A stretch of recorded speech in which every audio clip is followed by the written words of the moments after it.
Là, c'est moi. Ça, c'est ma voiture. Et ça, c'est le trajet que l'on va faire ensemble. Oui, vous avez bien vu, je vais faire Paris-Tokyo, non pas en avion, mais bien en voiture, et pas avec n'importe laquelle. Une Peugeot 104 SL de 1977. Ceux qui ont connu les années 70 vous diront que c'était LA voiture que tout le monde avait, un peu comme la Clio d'aujourd'hui. Vu qu'elle a bientôt 50 ans et que l'on va faire 20 000 km avec, j'ai dû faire une grosse révision, j'ai fait mes bagages et je suis parti avec.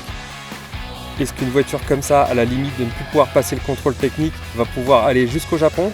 C'est ce qu'on va voir ensemble.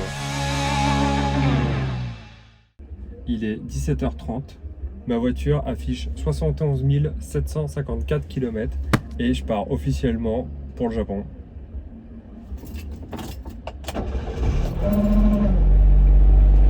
Mais avant ça, quelques règles pour le voyage. Premièrement, le moins de préparation possible. Le mieux est l'ennemi du bien. 2, pas d'autoroute. Vu le moteur qu'on a, c'est peut-être mieux comme ça. Et 3, pas d'hôtel. En tout cas, le moins possible. Peut-être que dans les grandes villes, je prendrai une nuit ou deux, mais je vais vraiment essayer d'en faire le moins possible. Et la question qu'on m'a le plus souvent demandé, c'est par où tu vas passer? Alors ça, c'est une excellente question. Je me suis fait un tracé assez approximatif. Et quand je l'ai fait, je me suis posé la question à l'envers. Comment je vais arriver au Japon? Alors, il n'y a pas beaucoup d'options, mais ce que j'ai trouvé, c'est un ferry qui part de Fukuoka, une ville au sud, et qui va à Busan. Voilà, on peut y aller tout seul en tant que personne, mais aussi avec son véhicule. Ensuite, depuis la Corée du Sud, comment on va la quitter, vu qu'il y a la Corée du Nord en seule frontière terrestre? Eh bien, il y a un autre ferry qui va de Donghae jusqu'à Vladivostok en Russie. Et là, on va dire qu'on a fait le plus dur du travail, parce qu'on est sur, entre guillemets, la terre principale, et il n'y a pas beaucoup de frontières bloquées. Bon, il n'y a pas non plus énormément d'options.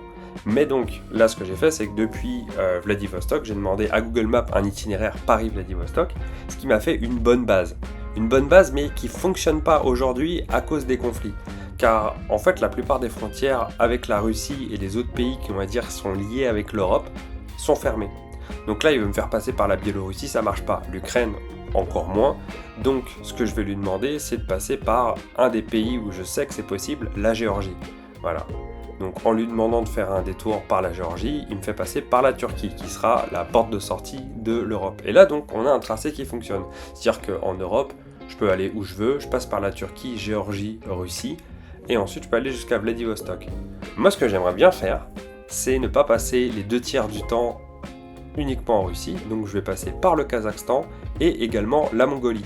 Donc comme ça, je vais voir beaucoup plus de paysages, mais je vais quand même faire une bonne portion en Russie. Le seul point compliqué avec ça, c'est qu'il va falloir demander un visa qui est beaucoup plus coûteux, parce que je vais devoir demander une entrée multiple pour la Russie. Ça veut dire que je vais devoir passer 6 fois la frontière en Russie. Et donc, un visa normal ne fonctionne pas. Et donc voilà, on a un tracé qui est affiché à 15 000 km. Je pense qu'on va pas faire 15 000, ça va sûrement tourner plutôt autour de 20-22 000, surtout que ça ne s'arrête pas à Vladivostok, mais on va faire des détours. Mais voilà, vous avez une idée à peu près du parcours qui est prévu. Quand j'ai récupéré la voiture chez Pascal, mon garagiste, il m'a conseillé de faire une centaine de kilomètres pour voir s'il y avait quelques ajustements à faire. C'est ce que j'ai fait, et donc je suis en chemin pour aller le voir, faire ses ajustements, et puis partir pour de vrai sur ce voyage. Bon, je suis avec Renan. Là. Il s'en va faire son road trip du coup là définitivement. Hein. Donc on va immortaliser ça. Lumière neuve. Amuse-toi bien. Et voilà. Renan il est parti. Donc là il vient de me dire à peu près je vais peut-être passer par Berlin. Et puis ouais ça a pas l'air mal, je fais ça. Allez, je file à Berlin. Il devait partir ce matin. Il est bientôt 19h. Voilà. Donc Renan, on te souhaite toute la réussite possible et profite bien, amuse-toi bien. Je suis allé faire un petit check chez Pascal. Tout va bien. Et donc c'est parti. Là, je me suis dit, on va vers l'est. Donc pour ça, j'ai une boussole et je peux voir dans la direction à laquelle je vais. C'est parti en direction de la Belgique. Je suis parti assez tard, mais bon, c'est pas grave, l'important c'est de partir. Ensuite, j'avais un petit creux, je me suis arrêté au McDo et j'ai découvert que le Grand Chicago Classic était ressorti. C'est quand même un des meilleurs sandwichs de McDo, je suis trop content. Mais c'est pas tout, faut repartir, toujours en direction de la Belgique. Arrivé à la frontière belge, je n'en revenais pas. Regardez-moi ce poster. Rien à déclarer, le film a été tourné ici. Alors, j'ai jamais vu ce film, mais je crois qu'il n'est pas fameux. En tout cas, eux, ils en sont très fiers et ils te proposent de visiter les lieux de tournage. Alors, est-ce que ça comprend aussi la douane? Je sais pas. Mais regardez-moi ce douanier, quoi. Normalement, ils sont censés faire peur. Mais bon, on n'est pas venu ici pour niaiser, il faut continuer la route et je vais essayer d'aller le plus loin possible avant d'être fatigué. Bon, et ben ça commence bien. Je me suis arrêté 2 secondes et en repartant, hop là, petite crevaison. Pascal m'a conseillé d'acheter un cric hydraulique avant de partir. C'est ce que j'ai fait, même si je pensais qu'un cric normal ferait très bien l'affaire, surtout que j'avais pas prévu de crever. Mais bon, encore une fois, il a été de très bons conseils, ça change la vie. Et puis si je crève dès le premier jour, alors j'imagine même pas la suite du trajet. Là, comme vous voyez, je l'avais jamais ouvert, donc j'ai dû apprendre à m'en servir car c'est pas la même façon de fonctionner qu'un cric hydraulique standard. J'ai dû regarder la notice, bien sûr, il était minuit, sous la pluie, il faisait froid. Un délice, on adore. Pour ceux qui n'en ont jamais utilisé et qui se posent la question, il ne faut pas tourner la barre pour fermer le piston, mais en fait il y a un tout petit embout en plastique à la base du cric qu'il faut serrer ou desserrer pour armer ou désarmer le piston. Voilà. Alors vu que c'est un petit cric, j'étais quasiment en bout de course du cric pour que je sois au minimum de pouvoir retirer la roue. J'ai dû m'y reprendre 2 fois parce que j'étais pas au bon endroit, mais bon c'est pas grave, ça a marché. Oh, c'est une affaire rondement menée. Donc qu'est-ce qui s'est passé là? C'est que je me suis arrêté. Je me suis arrêté 2 minutes pour voir un peu où j'étais. Et en repartant, j'ai fait 2 mètres et j'ai entendu un bruit horrible. Donc je me suis dit, c'est sûr, j'ai crevé, donc j'ai bien crevé. Alors, si on roule sur un clou, la crevaison elle est lente, mais là vu que c'est une chambre à air, ça éclate d'un coup. C'est ce qui s'est passé. J'ai mis une roue de secours, mais j'ai la seule que j'ai. Et là, va falloir que je trouve un garage qui va pouvoir m'aider à remettre une nouvelle chambre à air, parce que ça, je peux pas le faire sans outils. Même si j'avais les outils, je ne sais pas comment faire. Voilà, je vais aller dormir. Et demain, bien sûr, on est dimanche, donc je ne trouverai pas de garage. J'ai dit que j'allais dormir, mais je ne sais pas comment. Sur les bons conseils des quelques personnes qui m'ont vu avant que je parte, ils m'ont dit de prendre un sac de couchage. Donc j'ai au moins la voiture et le sac de couchage. C'est pas bien grand, quoi. Et puis j'ai pas mal d'affaires. Donc bon, je vais essayer.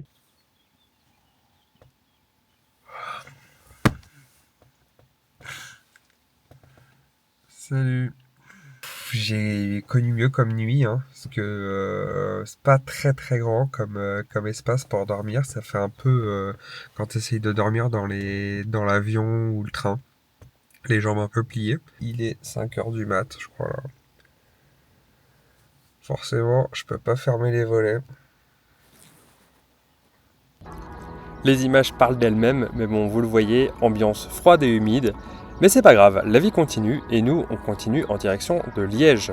Je sais pas trop ce que je vais y faire un dimanche matin, je me rends pas compte si c'est une ville assez active ou pas, mais moi j'ai faim et j'ai envie de manger un truc. J'ai été très surpris de l'activité industrielle en Belgique. J'ai vu beaucoup de centrales nucléaires, hydrauliques, mais également énormément d'usines. Pas grand chose à faire Liège le dimanche. J'ai pu trouver une boulangerie d'ouverte. Si on va à Liège, il faut quand même tester les gaufres liégeoises.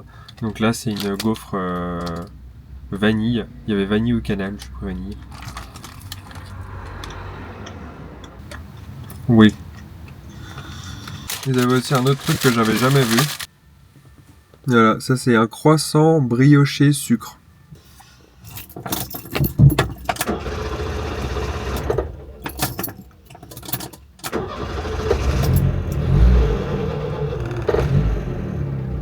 Le prenez pas mal si des Belges regardent la vidéo, mais je ne savais pas trop quoi faire en Belgique, donc j'ai continué mon chemin vers l'Allemagne parce que au final, même si c'est le voyage et pas la destination qui est important, moi je veux quand même arriver au Japon.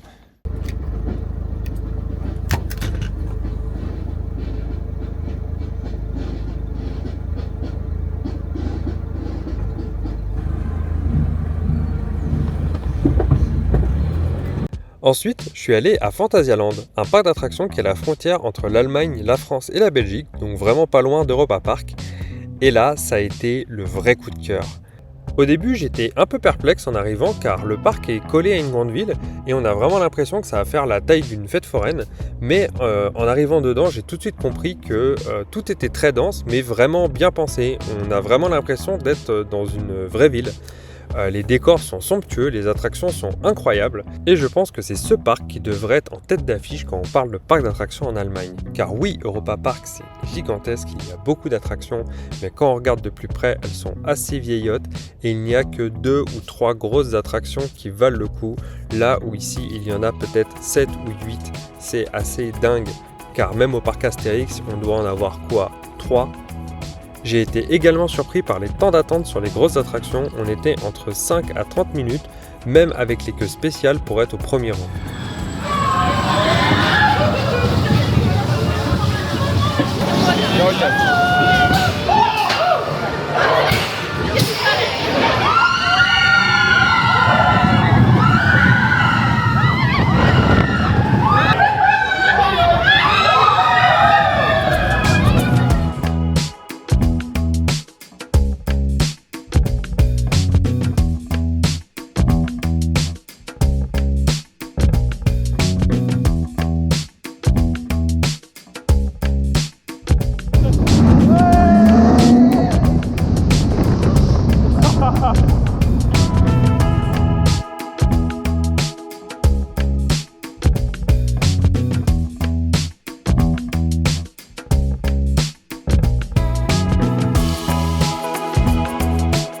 J'ai vraiment passé une journée incroyable dans ce parc, j'ai pu faire toutes les attractions que je voulais plusieurs fois, mais maintenant va falloir faire celle qui est la plus dure, trouver un endroit où mettre sa voiture pour dormir.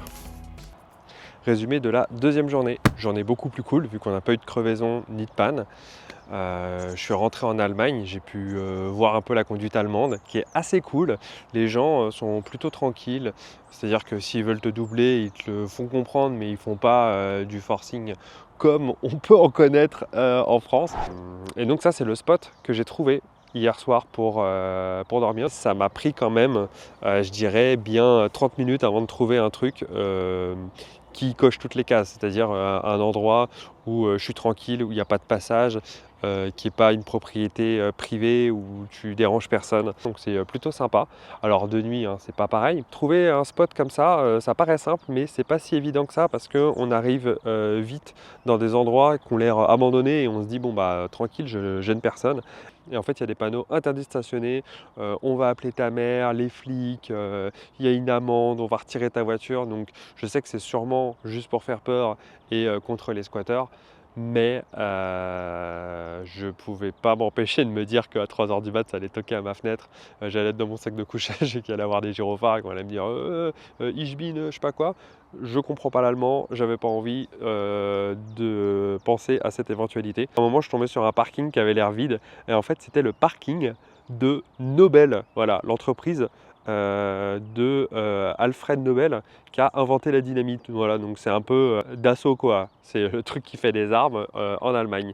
Donc autant dire qu'ils ne voulaient pas trop que je reste sur leur parking. Il y a quelqu'un qui est venu directement voir toquer à ma fenêtre.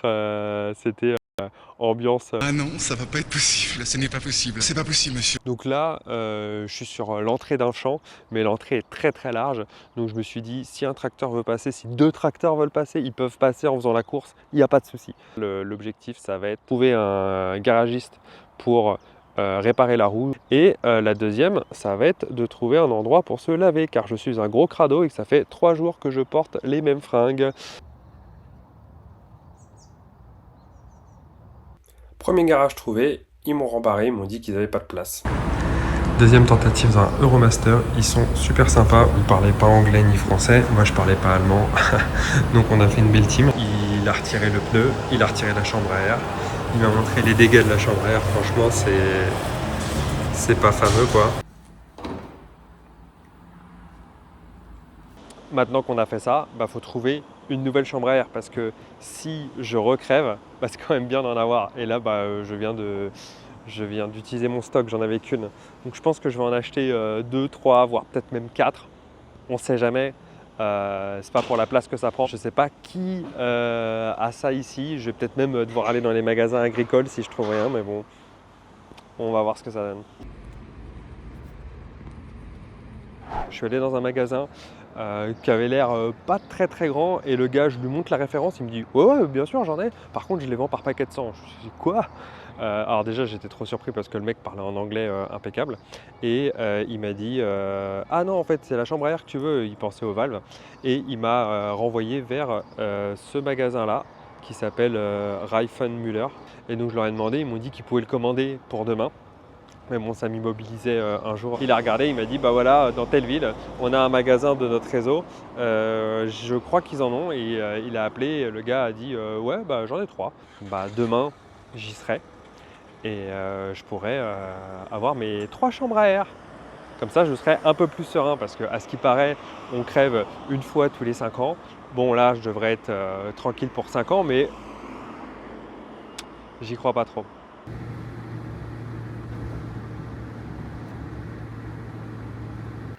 Alors ça c'est pas mal, c'est une boutique et ça s'appelle Snack Store. Voilà. Et en fait à l'intérieur, on a une grande salle, enfin grande, assez grande. Et dedans il y a 3 distributeurs.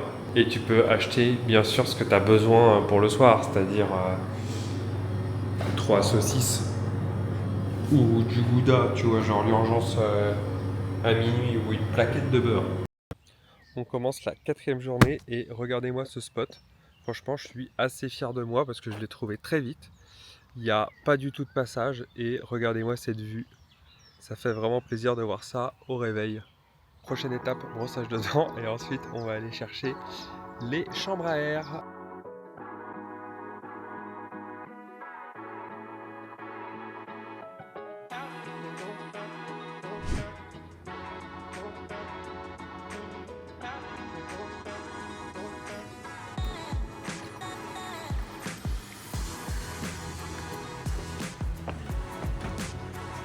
Un deuxième panne. C'est pas vraiment une panne d'essence, mais j'ai une fuite d'essence. Voilà, alors c'est que quand je fais le plein, mais bah c'est là quoi. J'ai trouvé un garage et le gars m'a pris direct. Il m'a dit ouais pas de souci, on va regarder. Et donc en fait il m'a dit que le tuyau, là je mets l'essence ici, le tuyau il est complètement dead. Ça se voit, il y a plein de, enfin là je sais pas si ça se voit sur la vidéo, mais il y a plein de craquelures partout, il est tout sec. Et il va nettoyer le tuyau, mettre quelque chose autour et comme ça on va dire ça va être un peu plus imperméable quoi. Et il me reste probablement 14 000 km à faire. Il y a déjà quelques petites galères. Bon, pas trop hâte de savoir la suite.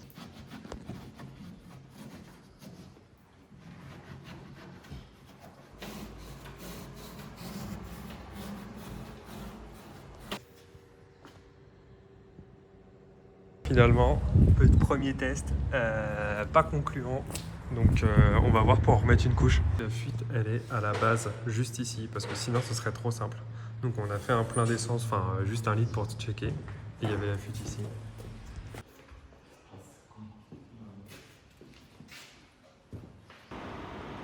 Voilà, les réparations. Et en fait, c'était vraiment là à la base, quoi. Donc en vrai, ça marche beaucoup mieux qu'avant. Donc pour moi, c'est suffisant. Est-ce que ça va tenir jusqu'au Japon? On verra.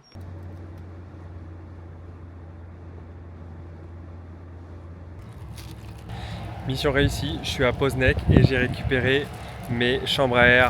Voilà, là j'en ai une et il y a les 2 autres qui sont là. Le coffre, ça devient n'importe quoi. Au début, j'avais tout bien rangé, nickel.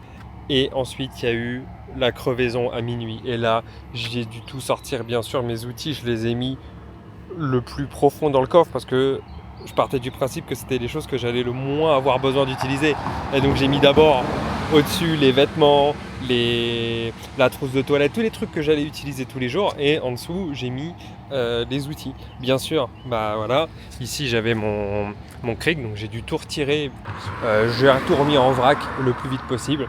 Puis j'ai continué comme ça. Donc en fait, là maintenant, la voiture est en vrac. Mais petites astuces, si comme moi, vous avez un pneu de rechange dans votre coffre, et ben vous pouvez ranger des trucs dedans. Comme ça, bah, l'espace pris par le pneu qui est quand même assez conséquent dans un petit coffre comme ça, et ben c'est atténué par le fait que dedans il y a tout plein de bonnes choses, des bons fruits et légumes.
C'est parti pour le 4e jour.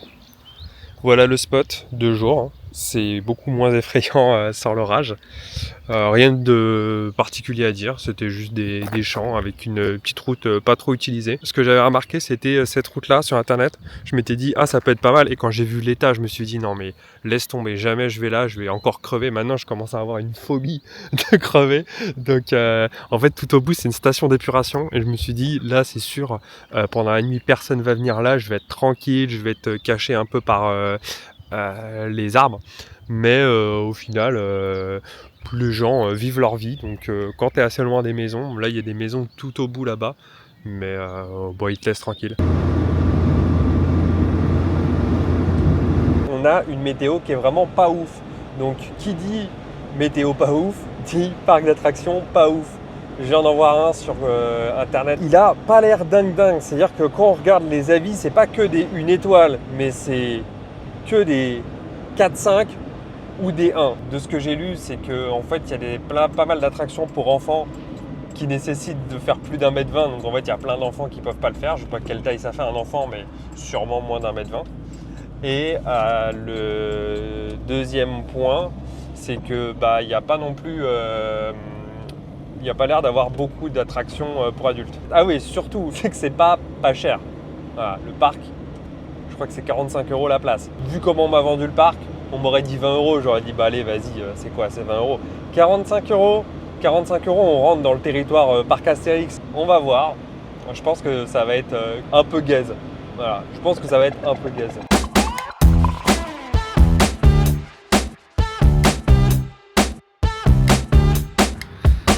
Je viens d'arriver au parking.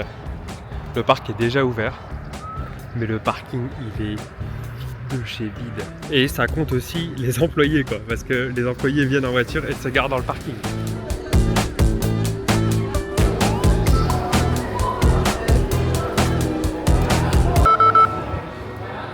So, nee, das ist...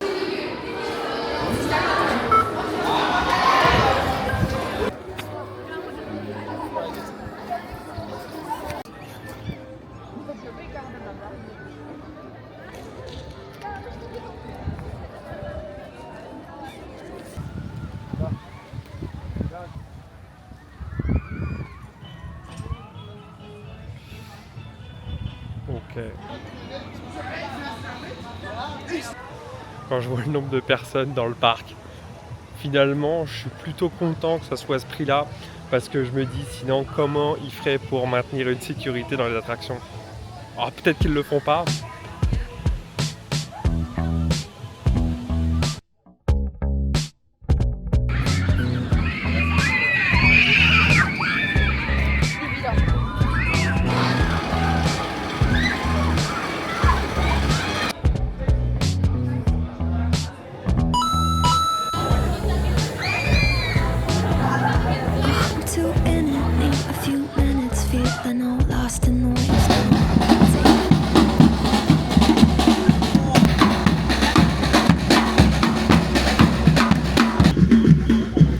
À la gueule des toilettes, c'est juste un préfabriqué.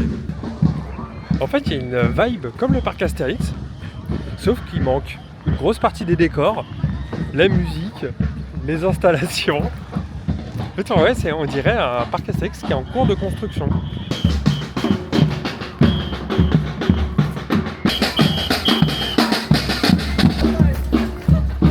Donc je fuis.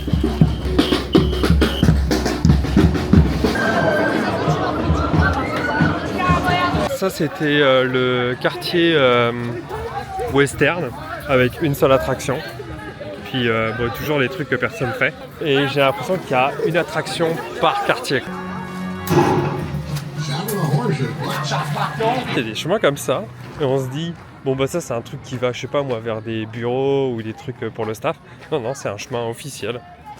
Je pense que si j'étais gamin, je passerais un super moment. Enfin là je passe pas un mauvais moment mais un parc comme ça, quand t'as 8 ans.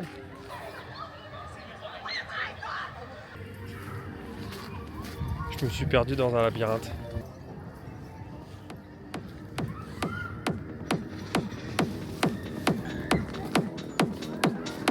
C'est incroyable.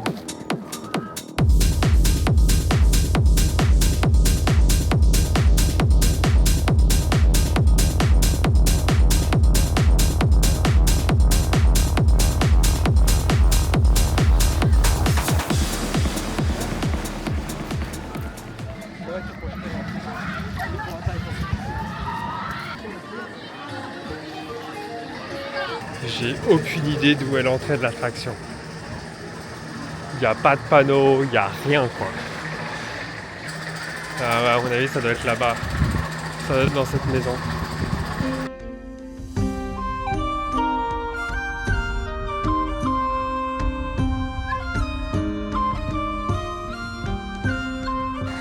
Bon, ce parc c'est quelque chose, hein.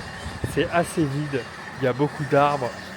Les chemins, c'est vraiment des chemins de terre. On a l'impression que c'est quelqu'un qui a fait un parc d'attractions dans son jardin, quoi.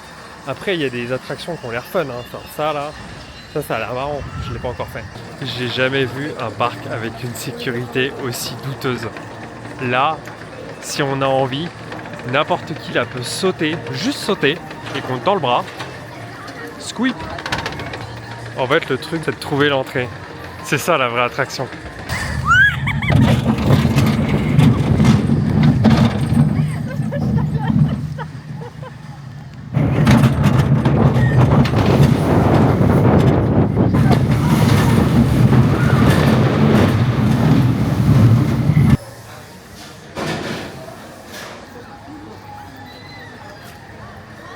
Il y a un gars qui vient de me demander, avec un air désespéré, où était l'entrée du château.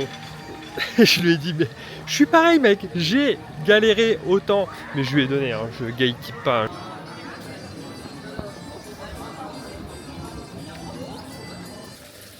Avec des attractions incroyables comme de l'eau qui coule.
Si vous avez le mal du pays, il y a un simulateur de Vélib. C'est des vélos dans un rack mal rangé qui ont tous un problème.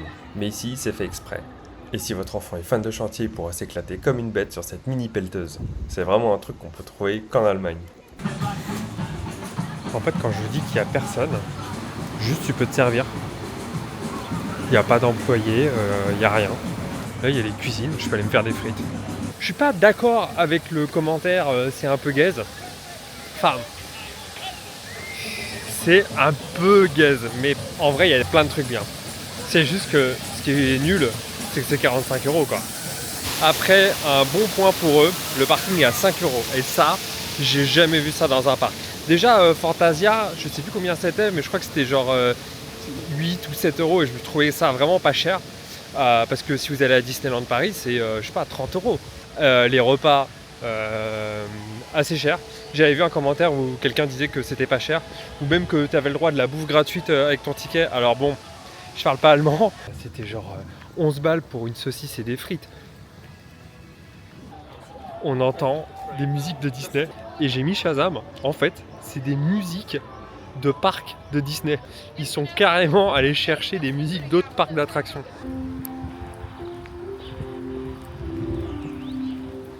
Je me suis bien amusé à Bellantis, mais direction Ikea pour manger un bout, pour une fraction du prix que j'aurais payé dans le parc.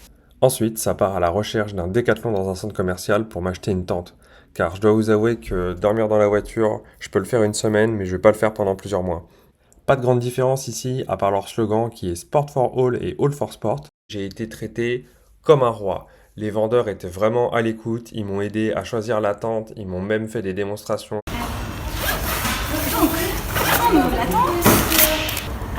attention à vous. Là, elle ne va pas s'ouvrir. Voilà. Et là, vous avez votre tente.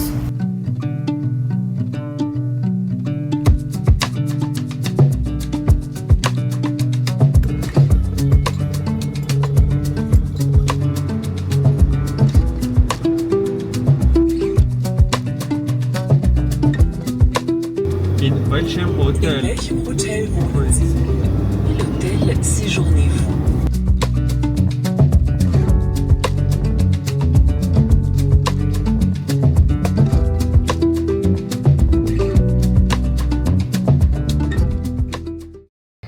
Bon bah voici le spot que j'ai trouvé.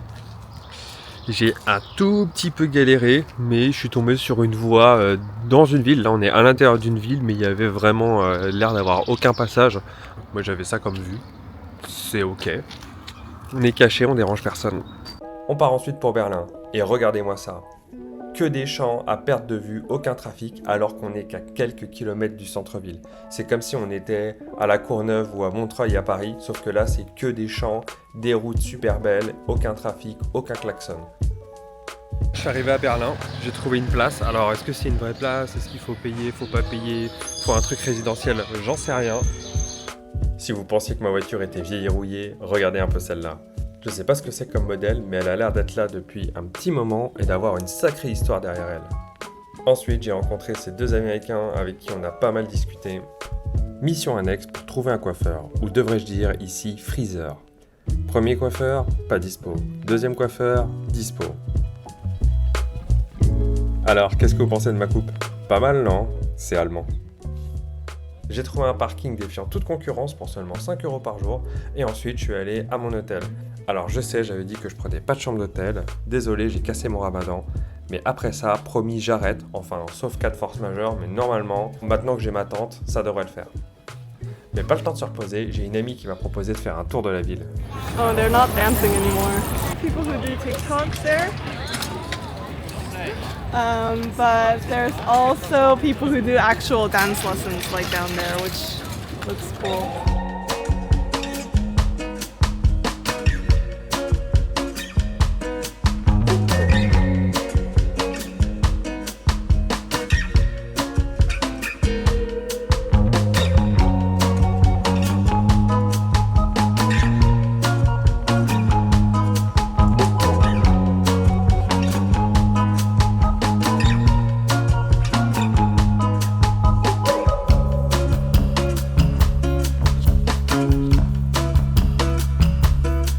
Anna m'a conseillé d'aller voir le mur de Berlin. Je savais pas à quoi m'attendre, je pensais qu'ils avaient juste gardé 2 mètres de mur au milieu d'une place histoire d'avoir un monument, mais en fait ils ont gardé une portion énorme qui s'étend sur plusieurs kilomètres. Je m'attendais aussi à un mur beaucoup plus épais, c'est un mur assez fin, mais en même temps, vu comment ça a été fait, je comprends qu'ils n'aient pas eu le temps de faire une grosse forteresse.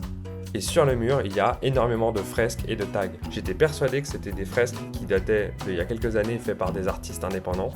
Mais en regardant les photos sur internet, j'ai l'impression qu'il y a toujours eu des fresques, même quand le mur était encore effectif.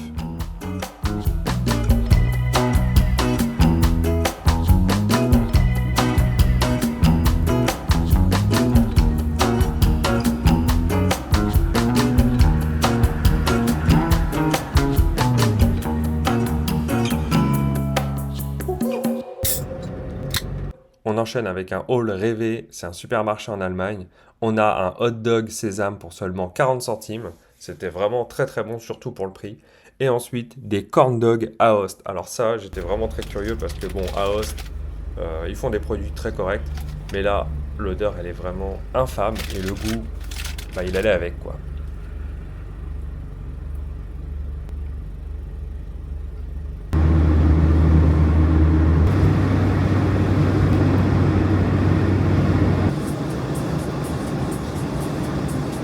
En route vers la Pologne, je viens de quitter Berlin. Là, on a une météo assez nuageuse, vu que les anticyclones ont, voilà, je ne sais pas ce que c'est qu'un anticyclone, mais je suis sûr qu'ils sont là, parmi nous. Pas trop d'objectifs en vue, celui d'aller en Pologne. Je ne sais pas du tout, je crois que ce n'est pas des euros, mais des zloty qu'ils ont. Donc j'espère que ma carte elle va passer parce que j'ai 0 zloty.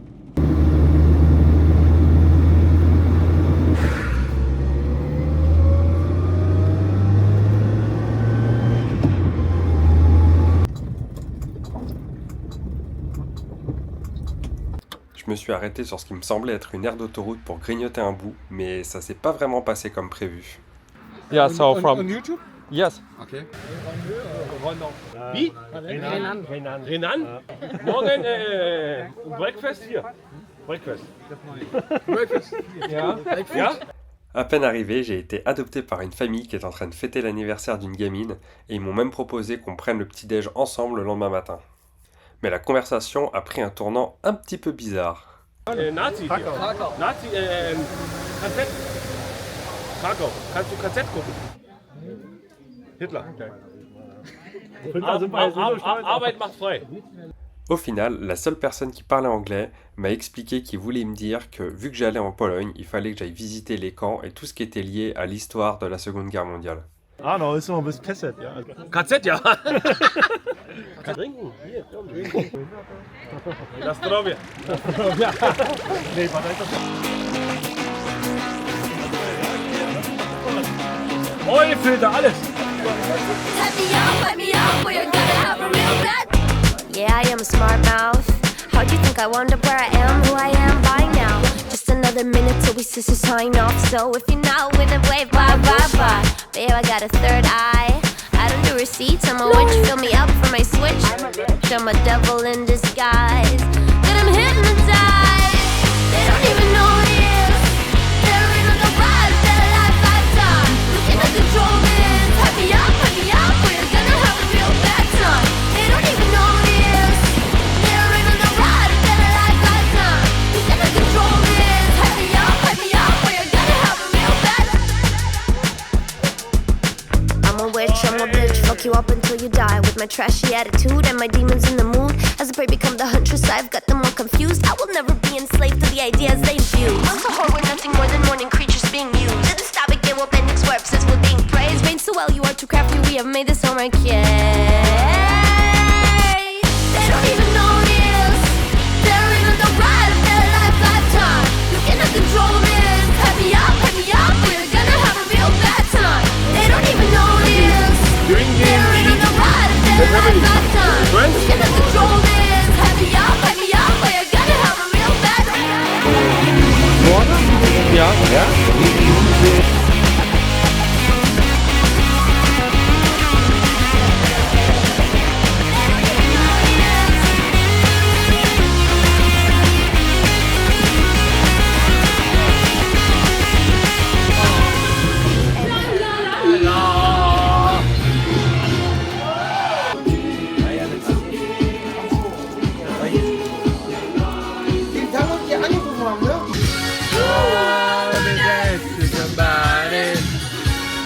Vor Japan kommt jemand.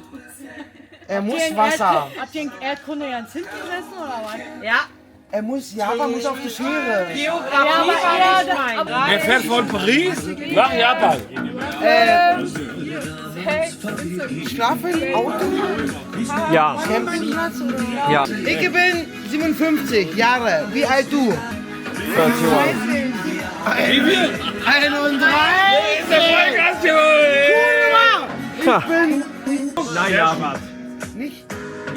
Der hat seine Wohnung vermietet? Da lebt er. Wie, Der hat seine Wohnung. Er hat seine Partner vermietet? Da lebt er schon.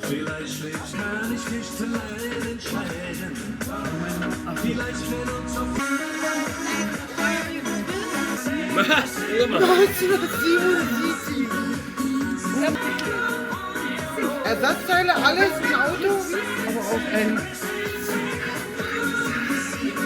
Ja? Ja. Ja, your friend? Hallo? Hello? Did you have a girlfriend?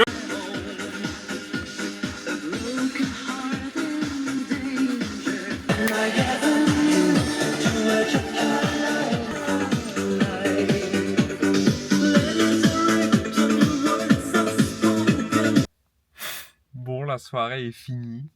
J'ai un taux d'alcoolémie qui est genre comme ça. Et je pense que c'est le bon moment de tester la tente. Voilà. Il fait nuit, il n'y a pas de lumière. Je ne l'ai jamais montée. Et on va voir si les tentes Décathlon, c'est aussi simple à monter qu'on le dit. Surtout quand on est complètement, je vais dire, pompette.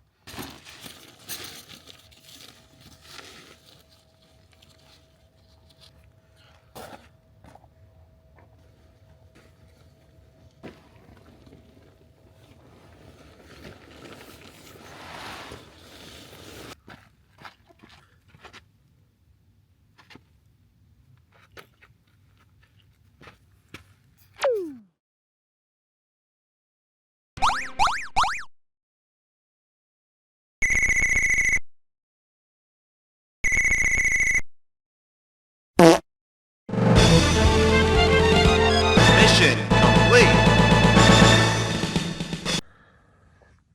Bon, du coup, je suis dans ma tente et ça a été plutôt simple à monter. Alors, je sais pas comment ça va être pour le repliage, on verra ça demain. Mais c'est assez confortable. Même s'ils disent que c'est une 2 places, je pense que c'est une place. Hein. Ils sont très gentils sur le 2 places, mais j'imagine qu'on peut tenir à 2, quoi. Mais c'est 2 qui s'aiment beaucoup, quoi. Donc j'ai mis la batterie pour recharger les choses. Et puis voilà, quoi. J'ai des vêtements en vrac là. J'ai mis une petite lampe. Je suis bien content d'avoir acheté cette lampe.